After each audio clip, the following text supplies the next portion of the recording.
Bom dia. Hoje nós vamos dar sequência aos nossos estudos das cartas de João, com a lição de número 17, que tem o título Que tipo de membro você é? Essa lição vai usar como base o texto da terceira carta de João, os versículos de número 1 a 15.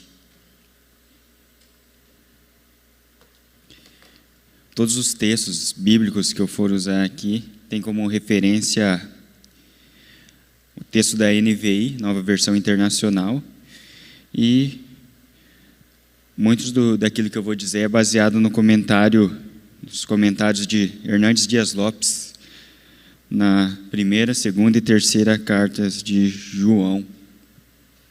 Comentário Hernandes Dias Lopes da Agnus, muito útil para a nossa meditação, aprofundamento, para a nossa reflexão dentro daquilo que a palavra de Deus nos diz.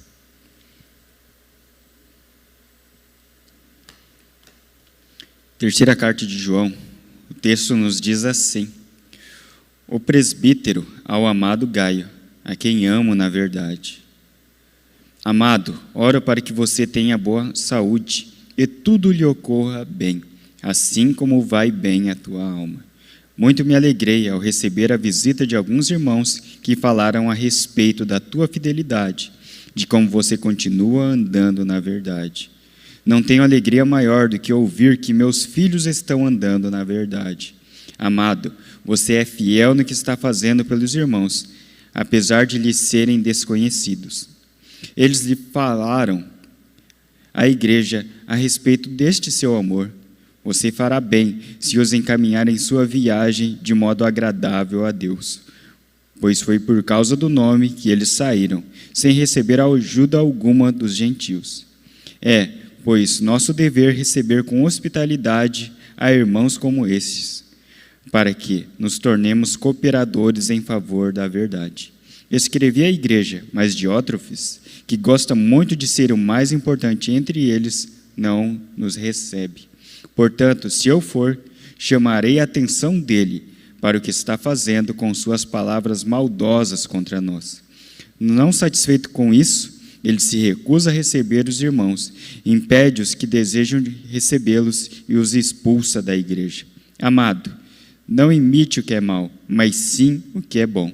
Aquele que faz o bem é de Deus. Aquele que faz o mal não viu a Deus. Quanto a Demétrio, todos dão bom testemunho dele, inclusive a própria verdade. Nós também damos, e você sabe que o nosso testemunho é verdadeiro. Tenho muito que lhe escrever, mas não desejo fazê-lo com pena e tinta. Espero vê-lo em breve, e então conversaremos face a face. A paz seja com você. Os amigos daqui lhe enviam saudações. Saúde os amigos daí, um por um. Amém. Terceira carta de João, versículos de número 1 a 15. Texto da NVI. Na introdução ao Novo Testamento do Brodos, ele traz um pequeno esboço desse texto de João. Versículos de número 1 a 4, ele apresenta a saudação. Versículos de número 5 a 6, ele fala sobre cumprir o mandamento já dado, ou as instruções que anteriormente já foram passadas ao amado Gaio. Versículos de número 7 a 8, ele fala sobre conservar a fé já possuída, continuar imitando aquilo que é bom, continuar tendo a hospitalidade, andando na verdade. Versículos de número 9 a 11, ele fala sobre não receber falsos mestres, perseverar no bem e nos bons exemplos. E nos versos de número 12 e 13, ele apresenta a saudação final. Mas também tem um esboço um pouquinho maior, que é da Bíblia em esboços, que ele ajuda bastante na nossa compreensão do texto. Ele vai falar sobre a perseverança de Gaio, sobre a oração de João por Gaio, que o seu corpo físico seja tão sadio quanto a sua alma. O testemunho de João acerca de Gaio, falando que Gaio tem sido fiel à mensagem de Deus, tem sido fiel aos mensageiros de Deus. Gaio é aquele que prestou muita ajuda e uma ajuda amorosa aos mestres e aos missionários viajantes que passavam pela região de Éfeso. Fala sobre os planos de João com relação a Gaio. Ele o visitará num futuro próximo. Fala também sobre o orgulho de Diótrefes, sobre a conduta de Diótrefes, e vai falar sobre a acusação acerca desse membro que tinha um mau testemunho. A exigência dele em ocupar um lugar de liderança, a recusa dele em receber o próprio João, sua difamação proferida em relação aos outros apóstolos, sua indisposição para com alguns missionários, suas tentativas de excluir outros crentes da comunhão, seu caráter completamente perverso. E qual é a exortação diante desse quadro, diante desses personagens? Um de bom testemunho e um de mau testemunho. A exortação de João é: não imites o mal. E também vai falar sobre o testemunho pessoal de Demétrio. Todos a ele o têm em alta estima, e o apóstolo igualmente o tem em alta estima. E aí a saudação e a oração de João: paz seja contigo, ou paz seja convosco. Esse daqui é o esboço da Bíblia em esboço de Harold Wingleton, da editora Agnus. Muito útil para nós também. Qual que é a importância dessa carta de João? Uma carta breve. A importância dela está ligada ao fato de que um líder da igreja, seja qual fosse a sua função, que não fala se ele era um presbítero, se ele era um pastor, se ele era um diácono, o que a Bíblia nos apresenta é o fato de que ele quis desafiar a autoridade do apóstolo João. De alguma forma, ou da forma com que é apresentado na carta, ele tenta desafiar a autoridade do apóstolo. Mas qual que era o problema em se desafiar a autoridade do apóstolo João?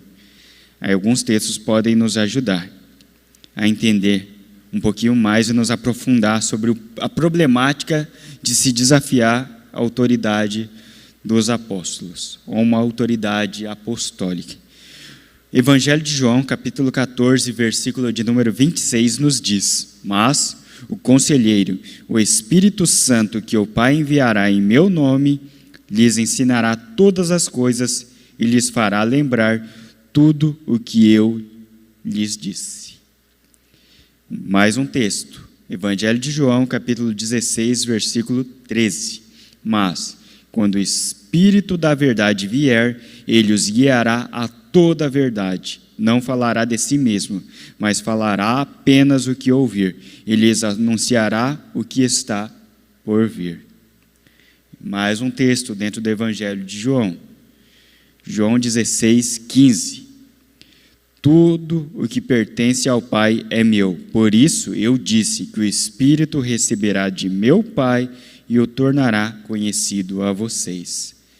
Dentro desses textos, e usando mais alguns textos que eu não trouxe aqui, me detive dentro dos textos do apóstolo João, Walter Kaiser, em um livro, em uma série de ensaios organizados pelo Norman Geisler, chamados de A Inerrância da Bíblia, ele escreve o seguinte, em um capítulo que pertence ao texto dele. Walter Kaiser vai escrever o seguinte: esses versículos, porém, foram dirigidos exclusivamente aos discípulos do Senhor e constituem a promessa específica do cânon neotestamentário.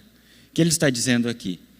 O que ele diz é que sobre os apóstolos, sobre aqueles que iriam escrever o texto original, aquele que nós entendemos por Bíblia, e mais especificamente o Novo Testamento, repousava a promessa de que eles seriam orientados em toda a verdade. O Espírito Santo os guiaria para que houvesse harmonia entre o seu texto, para que houvesse unidade, para que não houvessem falhas ou erros naquilo que eles nos apresentariam como palavra de Deus, como testemunho acerca de Cristo Jesus. Por isso existia um problema de se desafiar a autoridade destes apóstolos, a autoridade dos apóstolos verdadeiros, porque eles eram orientados em toda a verdade. Para que aquele documento que nós temos, que nós entendemos como Novo Testamento, fosse um documento confiável. Depois deles, o que vieram? Várias divergências teológicas, mas sobre eles, concordância. Concordância teológica, doutrinária, concordância acerca daquilo que Cristo havia instituído e dito, aquilo que Cristo havia apresentado sobre o fundamento, ou como fundamento da igreja. Uma igreja fundamentada nele, na sua palavra, e nas promessas acerca dele, em tudo que envolve a pessoa de Cristo. Então, dentro dessa linha de raciocínio, desafiar a autoridade apostólica é igual a privar-se da verdade do Evangelho. Então, quando nós falamos de apóstolos, nós falamos desses apóstolos. Não eram donos da igreja, não enriqueciam em nome de igreja, não tinham a sua foto estampada em nenhuma igreja, não eram donos da igreja, não eram fundamento da igreja, eram servos de Cristo Jesus, caminharam com Cristo, viram Cristo ressurreto. Estes são os apóstolos, apóstolos de Cristo Jesus, não os pseudo-apóstolos modernos. Então, desafiar a autoridade apostólica é igual a privar-se da verdade do Evangelho. Então, por isso, essa oposição ao apóstolo João pode levar a uma série de erros gravíssimos. E leva, de fato leva. Os apóstolos agiam, ensinavam e repreendiam com base em uma promessa divina. Qual promessa? De que eles seriam guiados em toda a verdade.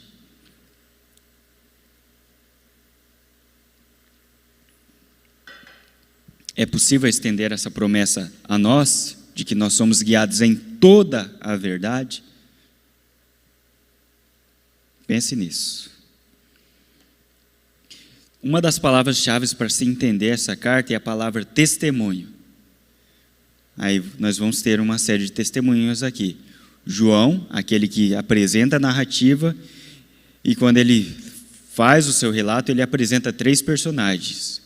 Um com bom testemunho, outro com um testemunho extremamente negativo, e finaliza com uma palavra de esperança, com outro membro de bom testemunho, demonstrando que aqueles que perseveravam no Evangelho não estavam sozinhos. Não era um jogo perdido, mas era algo onde Deus se fazia presente, sustentando seus servos na verdade. Segundo Hernandes Dias Lopes, achei muito interessante essa frase dentro do comentário da terceira carta de João. Ele diz que cada cristão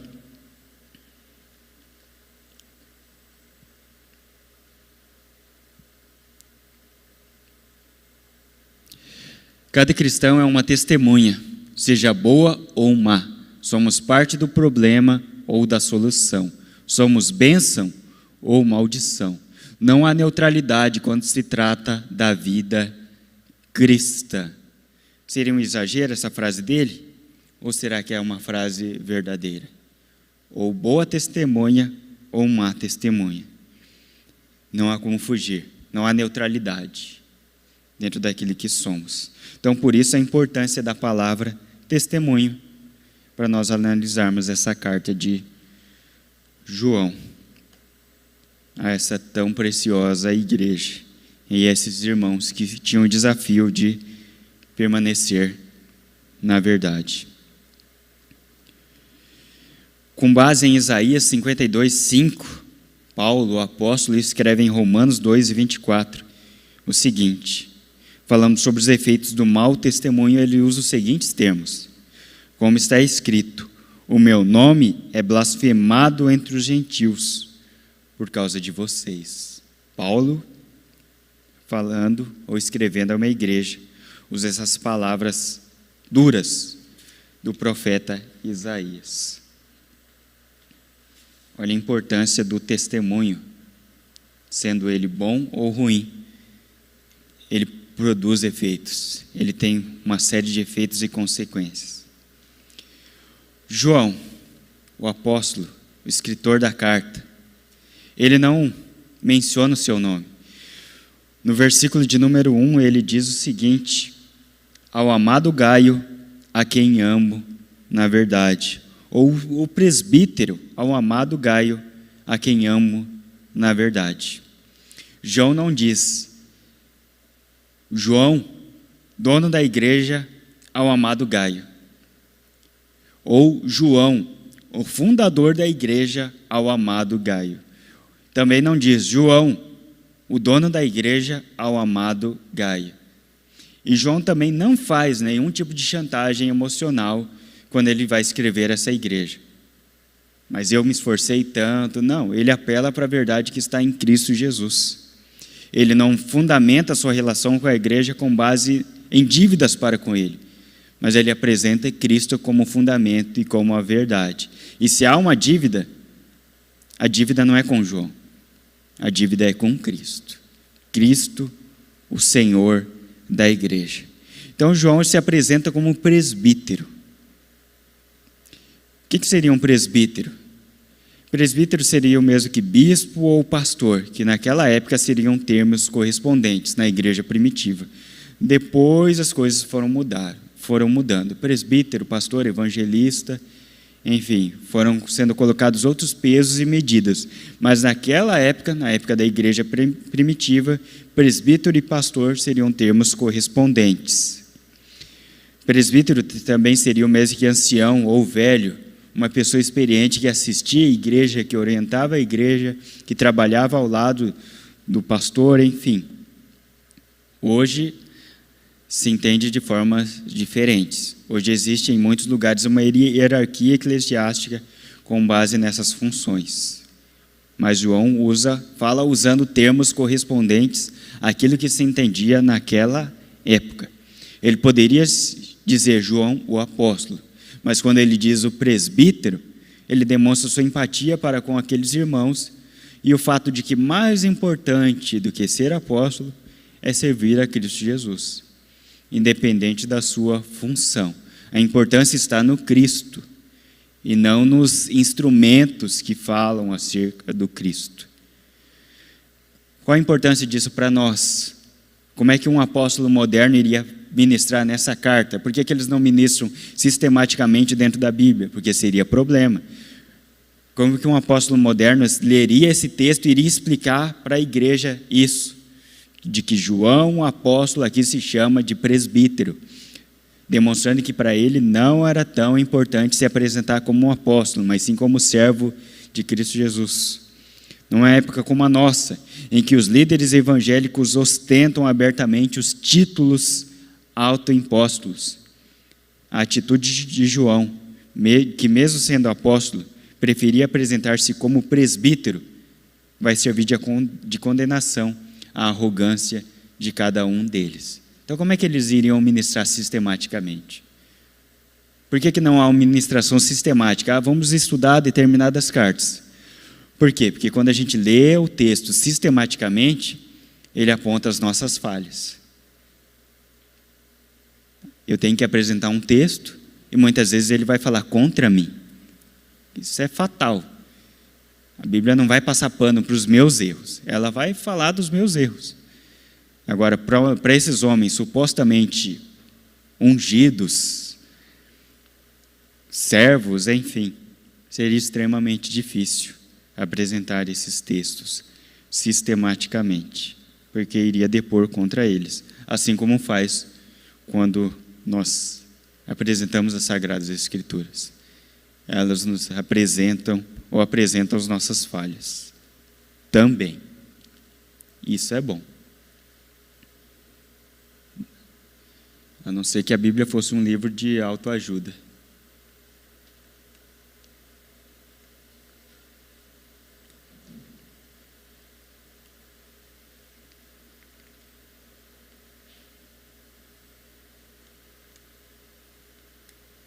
Agora foi. Gaio, um membro fiel. No livro Quem é Quem, na Bíblia Sagrada, Gaio é apresentado da seguinte forma: Gaio era um ancião da igreja para a qual o apóstolo escreveu e um amigo muito querido. João demonstrou claramente que o tinha em alta consideração. Os versículos 2 e 3 demonstram isso. Provavelmente ele converteu-se por meio do ministério do apóstolo, pois este o classifica como um de seus filhos. Verso de número 4. Que interessante e que bonita a relação de João com Gaio, um filho na fé que João tinha em alta estima, em grande consideração. No verso de número 2, João escreve o seguinte: Amado, eu oro para que você tenha boa saúde e tudo lhe corra bem, assim como vai bem a sua alma. A oração de João vai evidenciar preocupações comuns nas cartas do primeiro século, e não uma base para uma prosperidade ministerial e material. Porque alguns vão usar essa oração de João para dizer que a Bíblia dá base a uma promessa de prosperidade, mas na verdade não. As cartas desse período geralmente eram redigidas usando esses termos: uma esperança e um desejo de que a pessoa fosse bem, que ela prosperasse, que ela tivesse saúde, e não base para uma prosperidade na saúde e uma prosperidade material. Então isso era comum naquela época. Mas Gaio já era um homem próspero. Então por isso que João queria que ele fosse tão bem nas demais coisas como a sua alma ia bem. Quais eram as evidências da prosperidade de Gaio? Verso de número 3 vai dizer que Gaio era próspero por andar na verdade. Ele estava em ascensão. Ele andava na verdade, cada vez mais andando na verdade, ele corria em direção à maturidade que há em Cristo Jesus. E no verso de número 6, outra evidência: ele vivia em amor. Vivia no amor de Deus, compartilhava o amor de Deus para com os irmãos, para com estrangeiros, para com missionários, com pessoas que vinham ministrar a palavra de Deus e precisavam de pouso, precisavam de um lugar para se hospedar. Ele era um homem próspero, próspero na verdade, próspero no amor que há em Cristo Jesus. E outra coisa interessante é que João, mesmo sendo apóstolo, ele não determina: Gaio, eu determino que você prospere, assim como a sua alma vai bem. Não, sendo apóstolo, ele ora. Por que os apóstolos modernos determinam? Se o apóstolo João, que reclinava a cabeça no peito do mestre, orava? Ou será que eles têm mais intimidade com Cristo Jesus? E aí, será que eles vão ao céu toda semana e conversam com Jesus? Será que eles já comeram peixe junto com o mestre? Bem suspeito, né? Então, João, mesmo sendo apóstolo, ele não determina, ele ora. Então, ele diz: eu oro para que Deus te abençoe, para que assim como a sua vida cristã está prosperando, você prospere nas outras áreas. Eu oro para que Deus continue com a sua providência estendida sobre a sua vida, para que você continue caminhando nessa bendita verdade. Não determina. Por que João faz isso? Porque quando Mateus escreve, no capítulo de número 6, versículos de 9 a 10, João estava presente, João ouviu e João aprendeu como orar. O que Mateus escreve? Mateus escreve aquilo que João ouviu, que diz assim: vocês orem assim: Pai nosso que está no céu, santificado seja o teu nome, venha o teu reino e seja feita a tua vontade, assim na terra como no céu. Agora, os supostos apóstolos modernos que dizem que têm aquela suposta intimidade com Cristo Jesus não ouviram tais coisas. Esse texto é obscuro a eles. Quando eles passam por textos assim, surge uma cegueira, um embaçamento na visão, e aí eles não conseguem perceber ou ser penetrados pelas verdades desses textos. E aí eles se acham no direito de determinar. João não. João conhecia Jesus, o Jesus da Bíblia, e não um Jesus híbrido, um Jesus estranho. João conhecia esse Jesus aqui, não uma caricatura dele. João ora para que a prosperidade exterior de Gaio corresponda à condição da sua alma. João ora sem cair no erro da teologia da prosperidade, da saúde e bens materiais. João coloca a prosperidade da alma, a vida com Deus, acima da prosperidade material. Ele não cai no erro da teologia da prosperidade. Ele ora, ele não determina. Ele não diz que tem que ser assim. Não diz, Gaio, teu corpo físico tem que ser saudável. Você tem que prosperar materialmente. Ele não cai nesse erro. Por quê? Porque ele andava com Cristo Jesus. A saúde ou prosperidade da alma é o parâmetro da vida cristã na perspectiva de João e na perspectiva da Bíblia. Prosperidade da alma como parâmetro. E aí, as demais áreas podem prosperar, se Deus assim o quiser. Se a alma, se a vida com Deus vai bem, as demais áreas também podem prosperar, mas isso não é regra e não é obrigatório. Isso deve ficar bem claro para nós. Hernandes Dias Lopes nos diz que prosperidade sem fidelidade à verdade é motivo de tristeza e não de alegria. Então, a prosperidade sem fidelidade à verdade, sem fidelidade àquilo que a Bíblia nos diz, pode produzir uma série de erros e consequências, podem criar monstros dentro da igreja. Uma prosperidade que não se fundamenta em Cristo Jesus. Nós somos tendentes à soberba, nós somos tendentes ao orgulho, talvez você não, mas eu sou. Nós somos tendentes a uma série de coisas que podem inflar nosso ego. Por isso, João deseja que, em primeiro lugar, Gaio continue sendo fiel à verdade. E aí, se Deus quiser, ele pode prosperar em outras áreas. Porque ele era uma pessoa desprendida. Ele oferecia a sua casa, seu dinheiro, seu tempo, suas forças à obra de Deus. Continuando falando sobre a fidelidade de Gaio à verdade. Gaio, que era um membro fiel. Eu estou aqui usando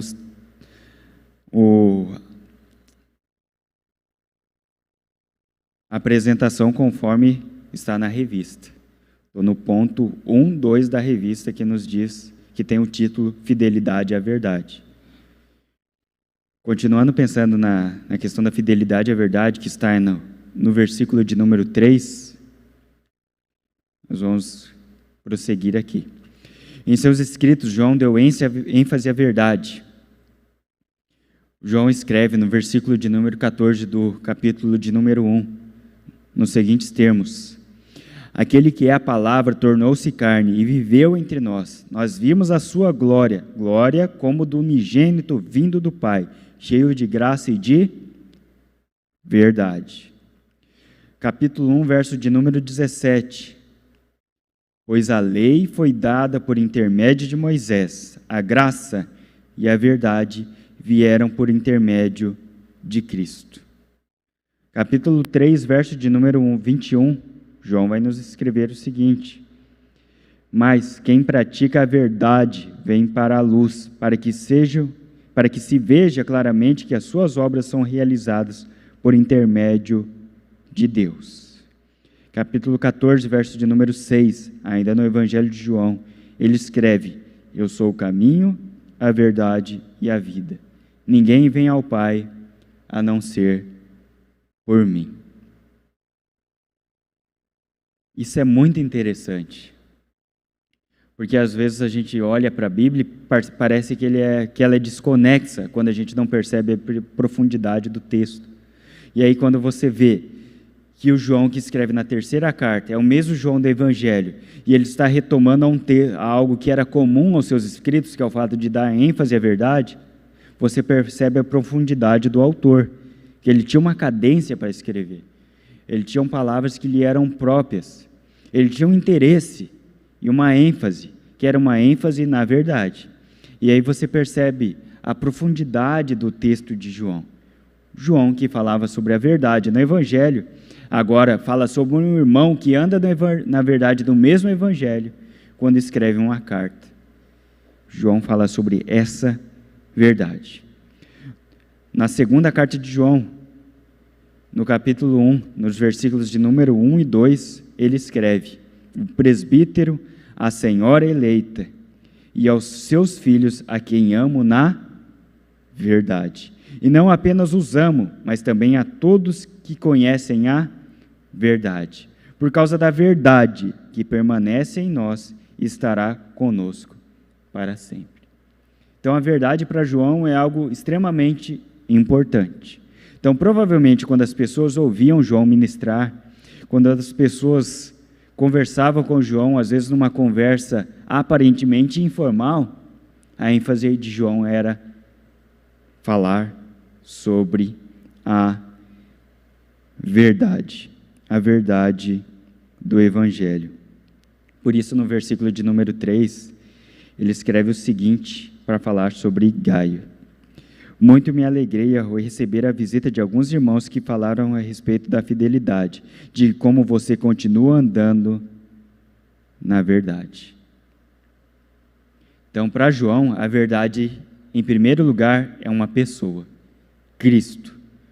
Para João, a verdade também é um fundamento, aquilo que Cristo diz, aquilo que Cristo ordena, aquilo que Cristo apresenta. E para João, a fidelidade também é conduta.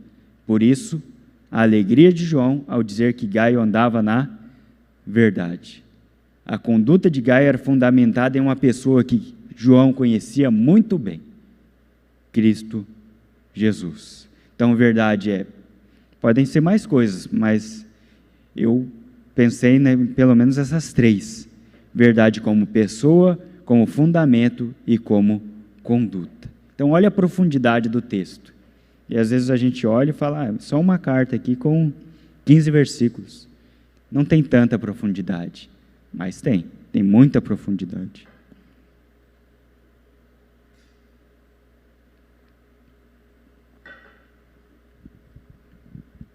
A conduta de Gaio foi tida como fiel à verdade, por alguém que conhecia e andava na verdade. Então, era alguém que conhecia a verdade como Cristo Jesus, como fundamento e como conduta. E agora, essa pessoa que conhecia essa verdade,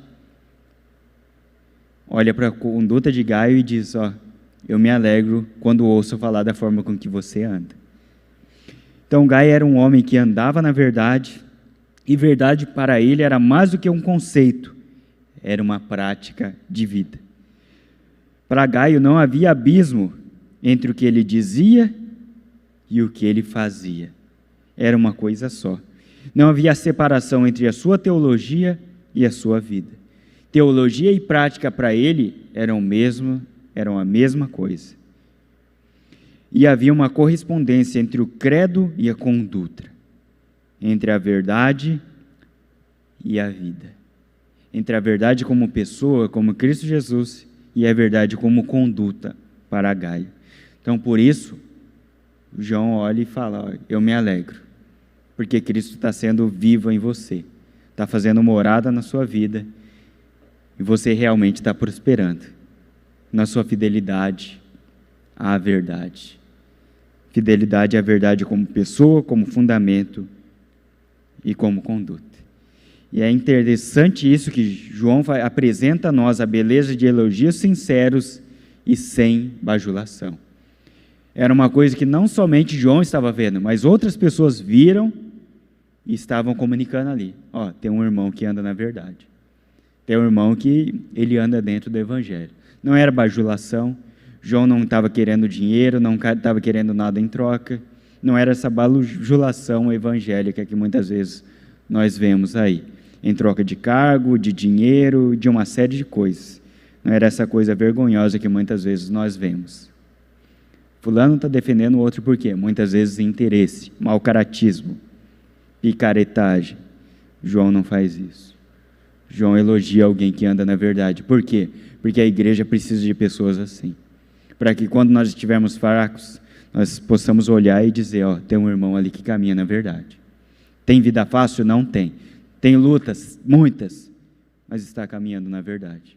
Por isso, a sinceridade e a profundidade de um elogio que não tem bajulação. Porque nós precisamos de referências. Mas referências a gente tem a rodo. O que nos falta muitas vezes é olhar para as boas, porque elas estão aí. Ah, mas não, na igreja só tem gente assim que anda errado. Será que não são nossos olhos que só enxergam o mal? O que vocês acham? Não tem ninguém que anda na verdade? Na igreja a qual João escreve, existiam pessoas olhando para Gaio e pessoas olhando para a turma ali de mau testemunho. Às vezes nos falta escolher, né? Fazermos boas escolhas. Alguns olharam para Pedro e outros decidiram olhar para Judas. Para que nós vamos olhar? Elogios sinceros e sem bajulação. Bajulação é um negócio muito feio. Muito sem graça também, né?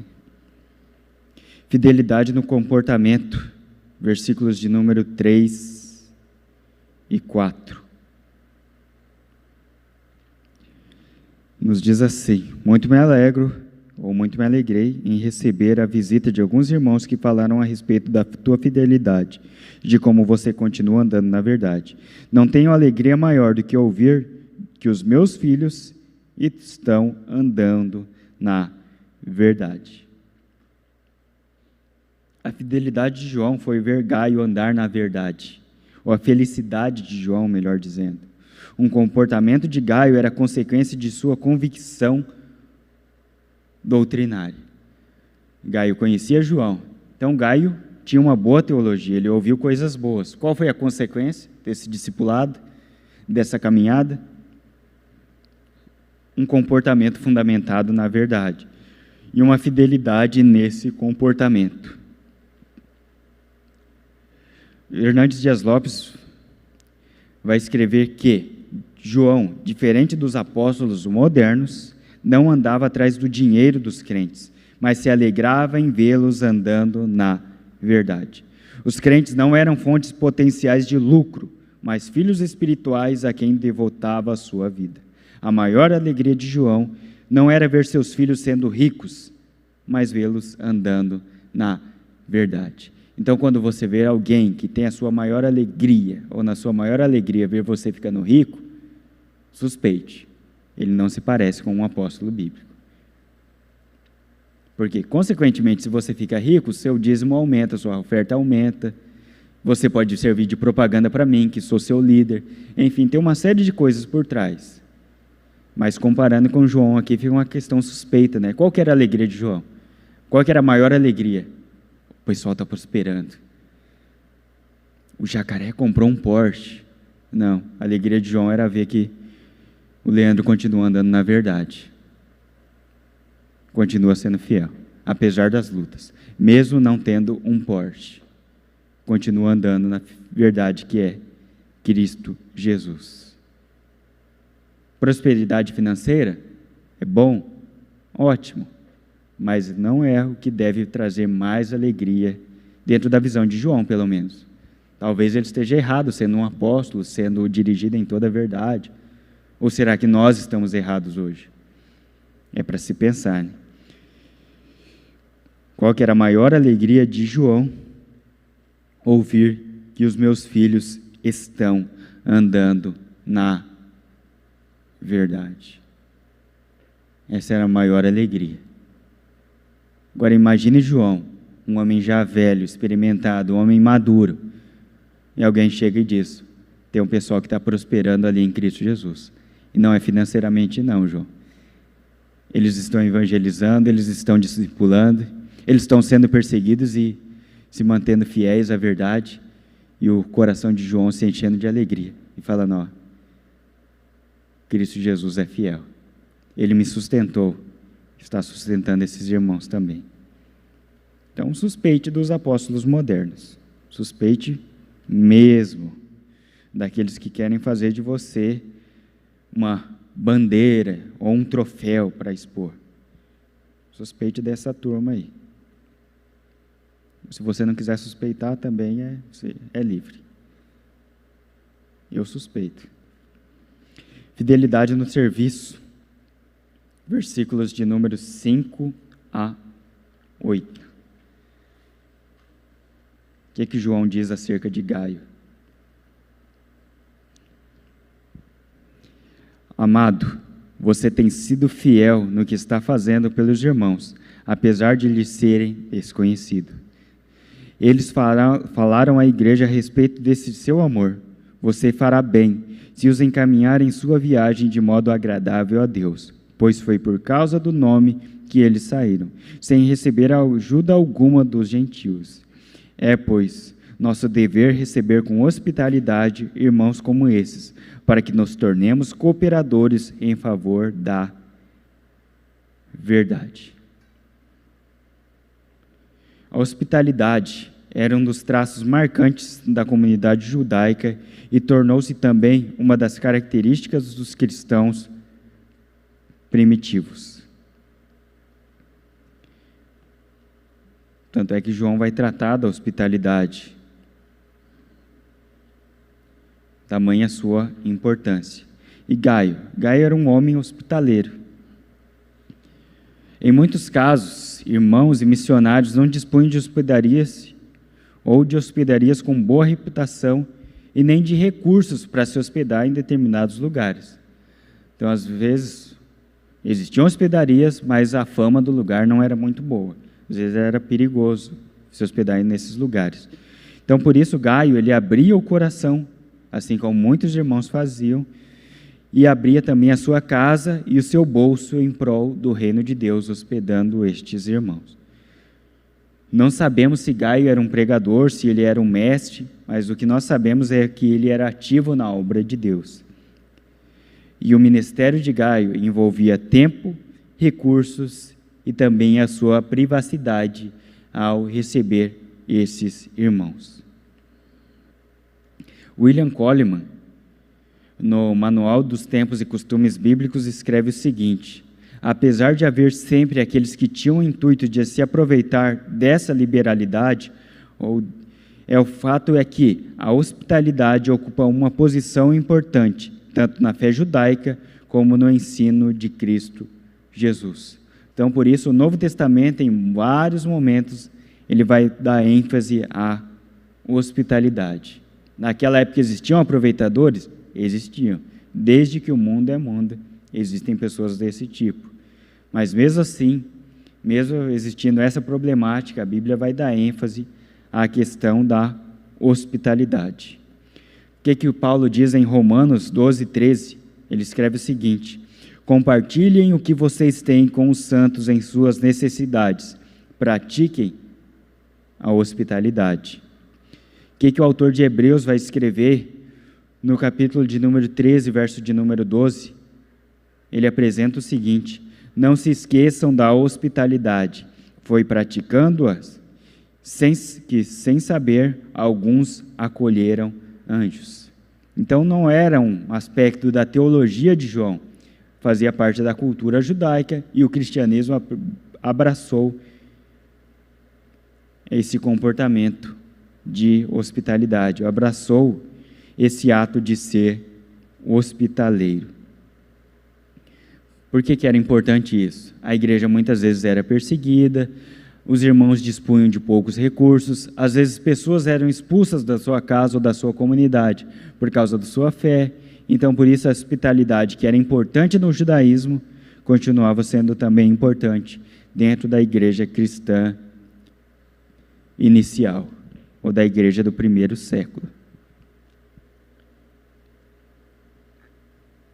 E continua sendo importante hoje.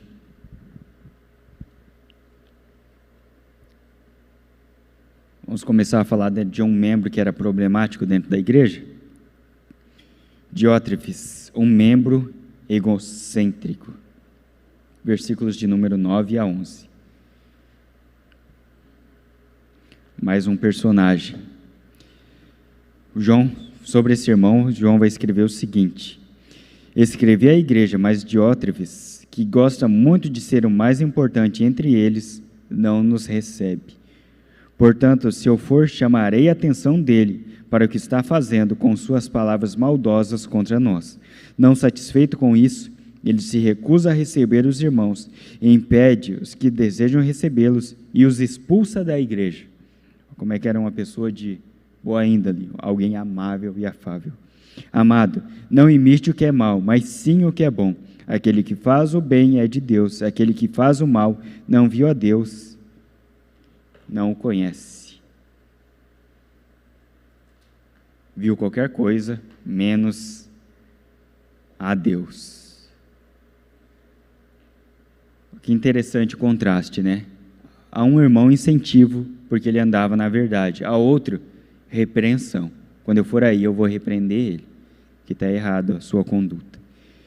Quem aqui na Bíblia Sagrada vai apresentar esse irmão nos seguintes termos. É um resumo, fala muito mais acerca dele. Diótrefes é recriminado por João por não receber sua carta, nem gostar de atender os irmãos na fé. Seu pecado era gostar de exercer a primazia, o que o levou a proferir palavras maliciosas contra o apóstolo e seus representantes. Exercia influência perniciosa sobre os membros da igreja, pois era um líder autocrático, caracterizado pelo autoritarismo, o qual expulsava as pessoas que não concordavam com ele e demonstravam disposição para receberem pessoas como João. Então, de um membro a gente tem boas características, de outro, o egocentrismo. Uma pessoa centrada em si mesmo, alguém problemático. Então, a gente pensa em Gaio e depois a gente tem alguém que é oposto a ele. Era egocêntrico, não era hospitaleiro, não andava na verdade, não cooperava com o ministério de João, não cooperava com os demais irmãos, o oposto de Gaio. Era contrário à hospitalidade e era um líder ditador. O que prevalecia era a sua verdade, era a sua vontade e não a verdade. Graças a Deus, nenhuma igreja tem gente assim, né? Nenhum Diótrefes. Graças a Deus, eu creio que você que nos ouve não conhece ninguém assim dentro da igreja. Somos todos crentes, maduros, e ninguém aqui é ditador. Ninguém é egocêntrico, ninguém é contrário à verdade. Graças a Deus. Ufa, era só naquela época. Nós podemos comemorar.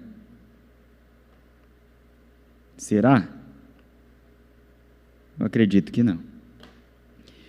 Então, ele era um membro egocêntrico e ele possuía um espírito egoísta. O que é um egoísta? Vamos ver se tem um egoísta, se somos egoístas, se conhecemos pessoas egoístas, mas em primeiro lugar vamos ver se nós somos esse egoísta. Que somos esse indivíduo digno da repreensão de João. O que é um egoísta? É um indivíduo que trata só dos seus interesses, que só consegue pensar em si mesmo, que só consegue pensar nos seus desejos e suas necessidades. Será que esse sou eu? Será que é você? É um indivíduo que tem amor e sensível ao bem próprio.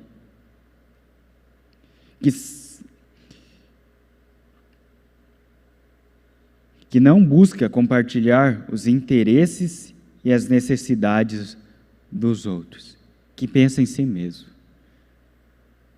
Só ele que sofre. Só ele que tem que ser abençoado. O que tem que prevalecer é a vontade dele. Ele tem que ser reconhecido. Não reconhecê-lo é um crime. Será que nós somos assim? Egoístas? Só pensamos em nós mesmos?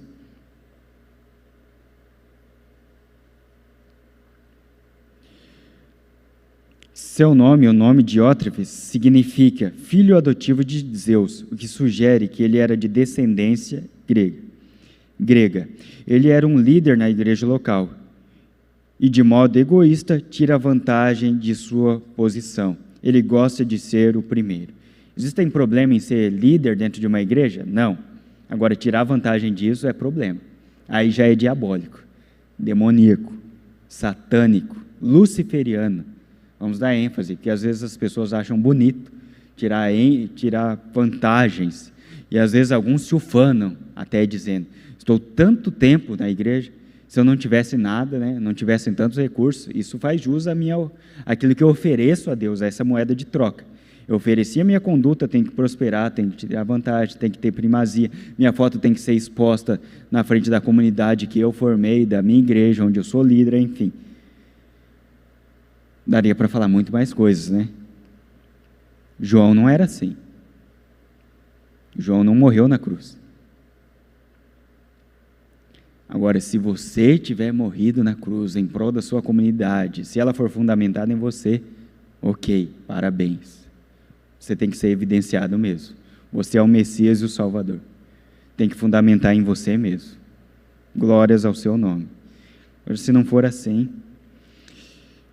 Então, Diótrefes gostava de ser o primeiro e se recusava a reconhecer qualquer autoridade superior.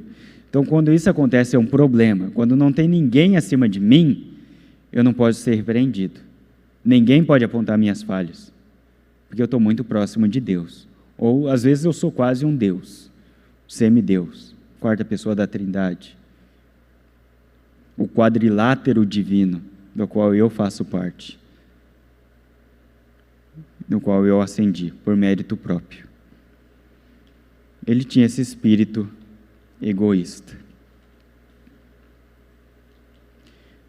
Então, esse espírito egoísta mostrava que ele agia de maneira contrária à instrução de Cristo Jesus. Será que Jesus condenava ele? Ou será que era só João que olhou e falou, não está certo? O que é que Mateus 20, 25 a 27 nos disse? João estava lá ouvindo. O que é que nos diz aqui? Vocês sabem que os governantes das nações as dominam e as pessoas importantes exercem poder sobre elas. Não será assim entre vocês. Pelo contrário, quem quiser tornar-se importante entre vocês deverá ser servo.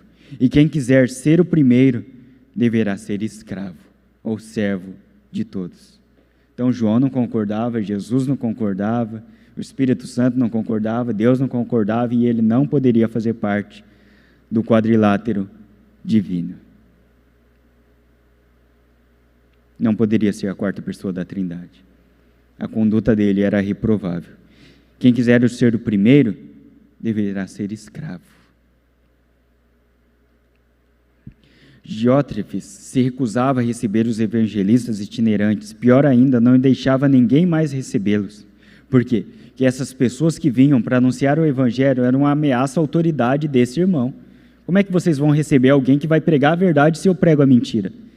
Alguém que vai pregar o evangelho se eu prego a autoajuda?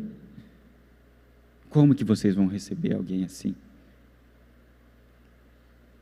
Eles falam de Jesus, eu falo de outras coisas.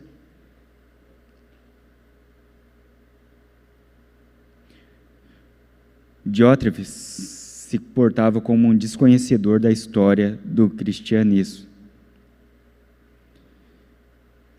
Ele não conhecia a história, ou se portava como alguém que sabe que a história do cristianismo não é fundada no egoísmo. Pense bem, um Deus no seu lugar celeste, que tem a terra como lugar que seus pés descansam. De repente, esse Deus se despe da sua glória na figura do seu filho, toma forma de servo, faz-se semelhante aos homens, se torna obediente até a morte e morte de cruz. E morre em nosso lugar. Isso dá base para ser egoísta?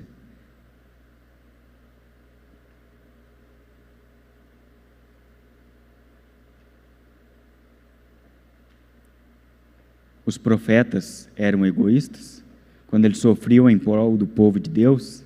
Quando Moisés sai com o povo de Israel caminhando no deserto, falando sobre Deus, sobre a lei, era uma atitude egoísta? Alguém que abandonou a maior potência da época para viver com um povo sofredor, dá base para o egoísmo?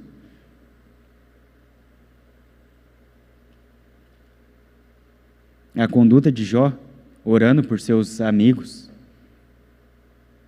que lhe foram opostos durante a sua maior adversidade, foi uma conduta egoísta?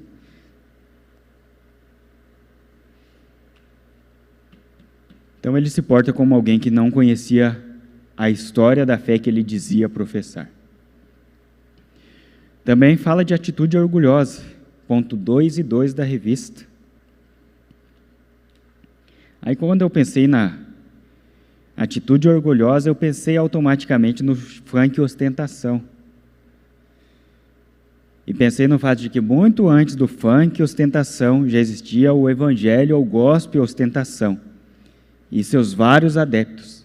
Então, nisso daí, o suposto gospel ou evangelho ou cristianismo ostentação é pioneiro, muito antes do funk ostentação. E às vezes alguém critica, mas isso é música, isso e tal.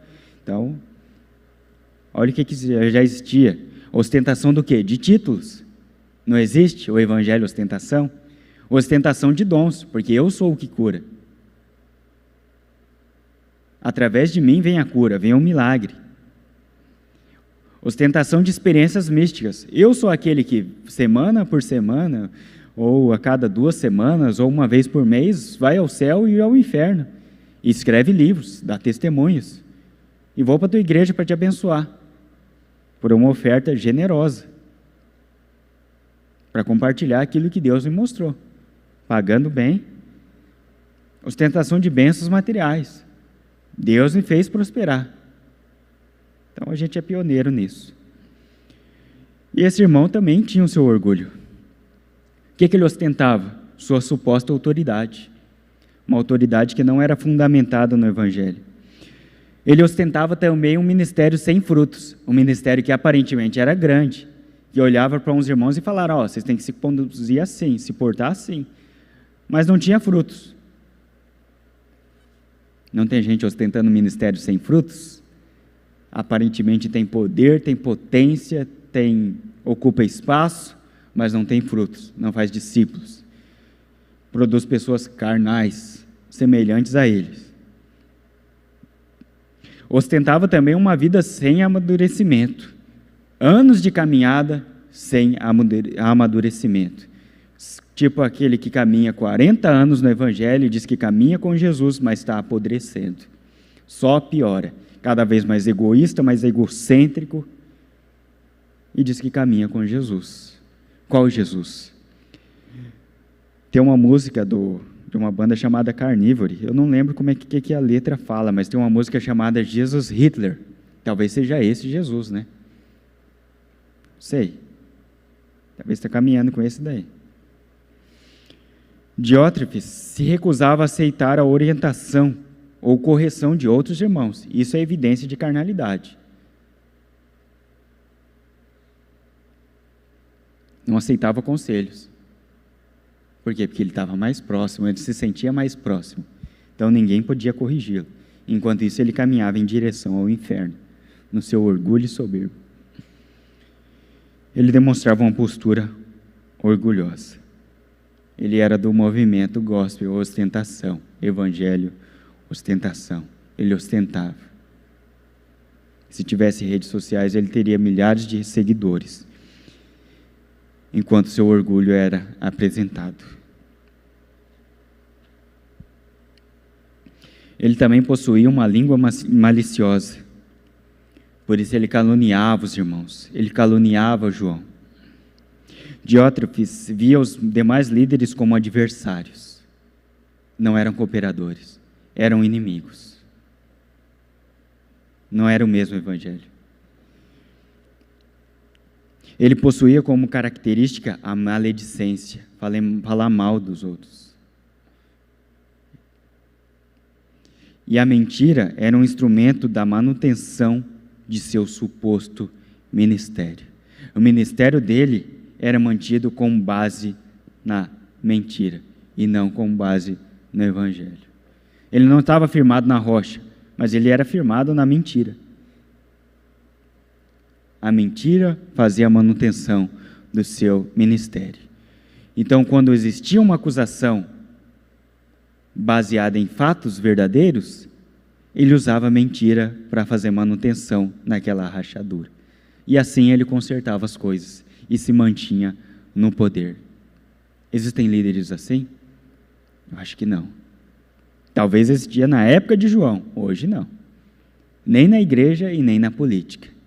Graças a Deus, estamos no paraíso. Chegamos no Éden, Emerson. É para glorificar de pé. Nós estamos vendo aquilo que João nunca viu. O ápice da perfeição. Provérbios 6, 16 a 19 nos diz: há 6 coisas que o Senhor odeia, 7 que ele detesta: olhos altivos, língua mentirosa, mãos que derramam sangue inocente, coração que traça planos perversos, pés que se atravessam para fazer o mal, e testemunha falsa que espalha mentiras, e aquele que provoca discórdia entre irmãos. O que esse irmão fazia? Ele fazia isso. Ele provocava discórdia. Ele era a sementinha do mal, através da sua língua maliciosa. Ele não conhecia a carta de Tiago sobre o poder da língua que incendeia um bosque. Se conhecia, ele ignorava, porque ele queria ter primazia. Talvez ser maior do que Tiago, maior do que João, talvez estar lado a lado com Cristo Jesus. Ele tinha uma atitude orgulhosa, língua maliciosa e também possuía a língua perniciosa. A conduta de Diótrefes pode ser sintetizada na frase: vou fazer com que você seja inimigo dos meus inimigos. Se eu não gosto do Emerson, eu vou fazer com que a igreja também seja inimiga dele. Existem pessoas assim no meio da igreja? João as reprovaria. Ele não acolheu João, não acolheu pessoas ligadas ao João. E qualquer pessoa firmada na verdade era vista como uma ameaça ao seu império. Ou você toma o meu partido, ou você se torna o meu inimigo, meu adversário. Ou você se junta a mim e se submete a mim, ou nós vamos lutar um contra o outro, e eu vou te destruir. Essa era a atitude desse irmão egocêntrico, do egocêntrico Diótrefes.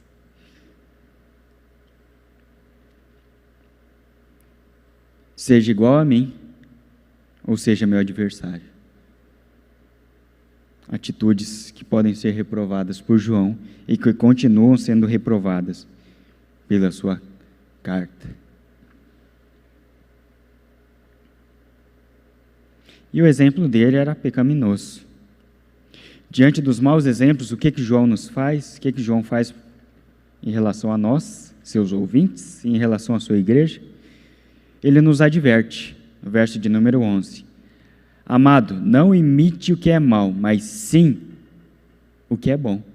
Aquele que faz o bem é de Deus, aquele que faz o mal não viu a Deus.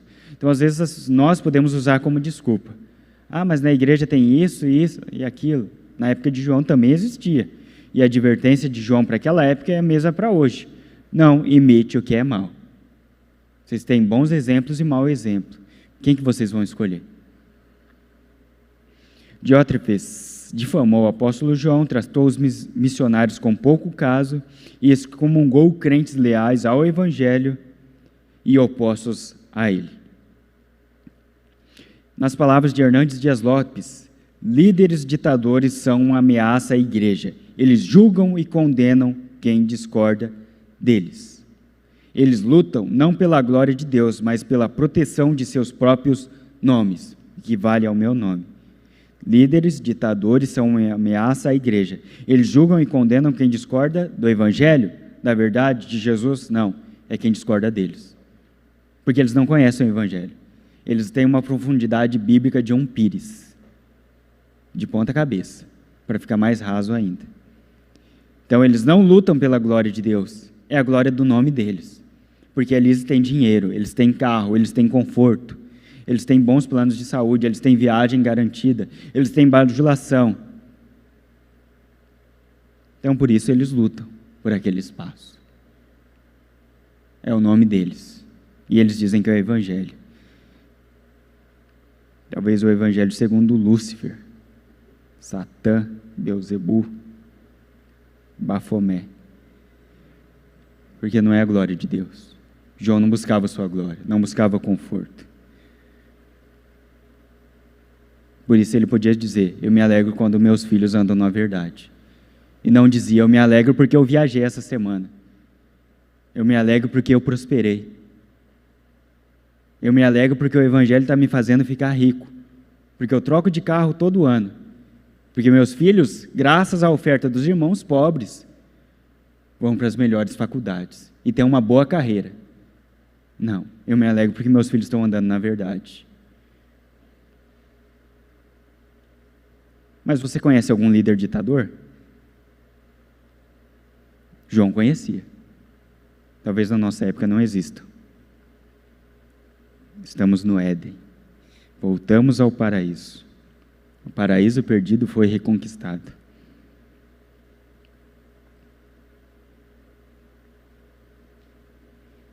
E João fecha aqui com mais um membro que era benção. Alguém que tinha bom testemunho. Demétrio foi um discípulo de Cristo, do qual não dispomos de informações pormenorizadas. O que sabemos é que Demétrio significa pertencente a Demeter. Quem era Demeter? Demeter é considerada a deusa da agricultura na mitologia grega. Ela era quem nutria a terra. Era também considerada como protetora do casamento, deusa da gestação e das leis sagradas. Uma das 12 divindades do Olimpo, filha de Cronos e Reia. Ou seja, ele tem um nome de origem grega e uma conduta cristã. Alguém que foi trabalhado e moldado pelo Evangelho. Sabemos pouco acerca dele, mas o que nós sabemos é suficiente para saber que Gaio não estava só. Tinha vários irmãos ali que eram bênção, que tinham uma conduta edificante. O que o versículo de número 12 diz acerca dele? Quanto a Demétrio, todos falam bem dele, e a própria verdade testemunha a seu favor. Verdade como pessoa, conduta e fundamento. Nós também testemunhamos, e você sabe que o nosso testemunho é verdadeiro. Você sabe que a gente conhece a verdade, conhece Cristo Jesus. Você sabe, Gaio, que o meu testemunho é parecido com o teu. A gente anda no mesmo Cristo. Então, reforçando a ideia de imitar o que é bom, João traz outro exemplo de bom testemunho. Então, João apresenta um homem que é digno de ser imitado, um homem de bom testemunho dentro e fora da igreja, um homem que recebe bom testemunho do apóstolo João, um homem que demonstra que Gaio e os demais irmãos não estavam sozinhos. Então, ainda existiam 7.000 ali que não haviam se dobrado. Existiam mais pessoas fiéis. Então, por isso, ele reforça. Imite o que é bom. Tem mais gente aí. Imite que está dando fruto. Olha Demétrio. Olha a conduta deste irmão.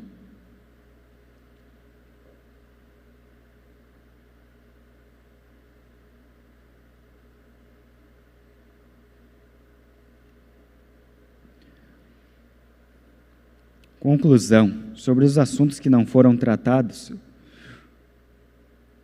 João escreve o seguinte: tenho muito que lhe escrever, mas não desejo fazê-lo com pena e tinta. Espero vê-lo em breve, e então conversaremos face a face. Então, o testemunho, o compromisso apostólico envolve instrução e também comunhão. O que João demonstra aqui, para finalizar a sua carta? Ele conclui demonstrando que a doutrina, a ortodoxia é de extrema importância, mas a comunhão também. Ela não pode ser substituída. Quantas coisas a gente aprende olhando para a conduta de irmãos. Tem um irmão da igreja que até estava falando com ele aqui, essa semana, pelo WhatsApp, que às vezes eu e a Nayara nós conversamos, que o testemunho dele, para nós, é extremamente importante. A maneira com que ele se porta diante das dificuldades da vida. Por que eu sei disso? por ver ele aqui na igreja, participando dos cultos, não. Às vezes por sair, comer um lanche, participar de um churrasco, coisas do tipo. Por isso eu sei da conduta dele. Eu sei que ele passa por lutas. E diante das lutas ele persevera. E a perseverança dele, para mim, serve como um estímulo. Por quê? Por causa disso que João nos demonstra aqui. O fato de que a comunhão também é de extrema importância. Doutrina é importante, é importantíssima. Mas comunhão também faz parte. Ela não pode ser deixada de lado. Por isso que João escreve: tenho muito que lhe escrever, mas não desejo fazê-lo com pena e tinta. Espero vê-lo em breve e então conversaremos face a face. Tenho muita coisa para dizer para você, mas eu quero ter comunhão com você. A gente tem que conversar. A gente tem que se abraçar, a gente tem que rir junto, orar junto e chorar junto. Porque isso também é importante. Paulo poderia viver só de carta, não poderia? Mas por que ele visitava as igrejas? Porque a comunhão é importante. Quantas coisas a gente aprende na comunhão? Vendo as pessoas, olhar e fazer, saber, o irmão está passando por lutas. Está precisando de ajuda e está perseverando. Ele está passando por lutas tremendas e quando eu encontrei com ele, ele falou de outro irmão que está com dificuldades que são menores do que as dele. E ele falou, nós temos que orar pelo irmão. Mas se a gente ficar só na ortodoxia, a gente perde essa parte que é extremamente importante. Essa parte da caminhada. Então Jesus também, ele trazia doutrina, trazia ortodoxia e caminhava com seus discípulos. Comia peixe junto com eles. Isso é extremamente importante. A paz seja com você. Os amigos daqui lhe enviam saudações. Saúde os amigos daí, um por um. Então João, ele ora pela paz sobre os seus irmãos. Então João, ele faz esse equilíbrio entre a instrução que vem dele, como apóstolo, e o auxílio de Deus. O Deus que auxilia na instrução, mas o Deus que existem coisas que só ele faz, e ele faz através da resposta à oração. Então tem coisas que João não poderia fazer, por mais que ele tivesse uma boa teologia. Para algumas coisas, só a oração. Não era dizer. Para algumas coisas, ele teria que orar.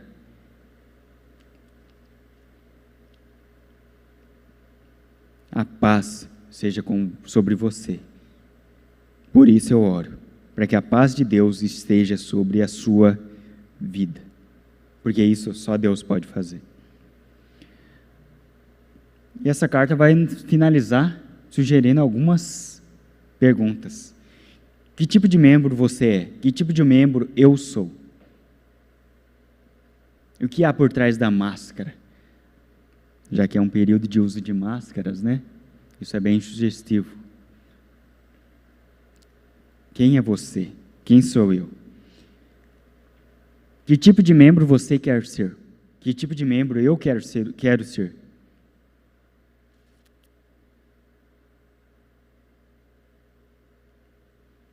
E quais têm sido as nossas referências? Para quem você olha no reino de Deus? Só para as más referências? Para dar base para o seu pecado? Para quem eu olho? Para aqueles que erram, para dar base para o meu pecado? Ou eu olho para a gente que está perseverando? Buscando santificação, buscando ter vida com Deus, buscando se afastar cada vez mais do pecado? Para quem nós temos olhado? Então essa carta sugere essas questões. Que tipo de membro você é? Que tipo de membro você quer ser? E quais têm sido as nossas referências? Para quem a gente tem olhado? A gente tem lido boa literatura cristã? A gente tem prestado atenção naqueles irmãos que estão perseverando? Ou a gente só busca aqueles que são mais problemáticos? E não para ajudar, para ser conivente com o pecado. Se for para ajudar, é bênção. Agora, se for para afundar mais a pessoa, está totalmente errado. Qual tem sido a nossa conduta? Então, João faz essa sugestão a nós. Uma sugestão que nós não podemos negligenciar, porque no dia do juízo, essa carta vai pesar contra nós, que temos Bíblia. Seja no celular, no tablet. impressa, papiro ou pergaminho, vai pesar contra nós. Que tipo de membro você é? Que tipo de membro você quer ser? Ou quais têm sido quais têm sido as suas referências? Temos algum aviso? Não? Vamos orar? Vamos falar com Deus. Senhor, nós damos a Ti graças pelo privilégio de estarmos vivos, Senhor. Não somente vivos fisicamente, mas pela vida que há em Cristo Jesus. Te damos graças porque Cristo nos alcançou na nossa rebeldia, teimosia e pecado. Te damos graças porque diante das dificuldades da vida, Cristo é suficiente para nos sustentar. Cristo que sustentou esses irmãos, Cristo que sustentou o apóstolo João, Cristo que tem nos sustentado, Senhor, apesar de tantas falhas nossas. Nós bendizemos o Teu santo nome porque o Senhor tem sido bom. Senhor, sustenta a Tua igreja, nos leva ao amadurecimento, Senhor. Nos ensina a olhar para boas referências, Senhor, para pessoas que têm temor a Ti, para pessoas que pregam a Tua verdade, para gente que não está buscando enriquecer com o Evangelho, que não está buscando, Senhor, prosperidade material com o Evangelho, mas nos ensina a olhar para pessoas que têm buscado a edificação da Tua igreja, pessoas que às vezes não são muito conhecidas, não são muito vistas, mas que nem se preocupam em ser conhecidas ou vistas, mas que têm como preocupação principal apresentar Cristo Jesus, andar com Cristo. Nos ensina a olhar para essa gente, Senhor, a dar as costas, Senhor, para aqueles que têm um mau testemunho, aqueles que são teimosos, Senhor, na sua arrogância, na sua avareza e no seu egoísmo. Nos ajuda, Senhor, a afirmar nossos olhos e passos na verdade. O Senhor pode fazer essas coisas. O Senhor pode operar em nós, para tirar de nós essa soberba, essa arrogância e esse orgulho tão diabólico, Senhor, que nós muitas vezes não percebemos, mas que são estranhos ao Teu olhar, ao olhar bendito, coisas que entristecem Teu santo e bendito Espírito. Nos ajuda. Nós precisamos, Senhor, do Teu toque. Nós precisamos de Ti.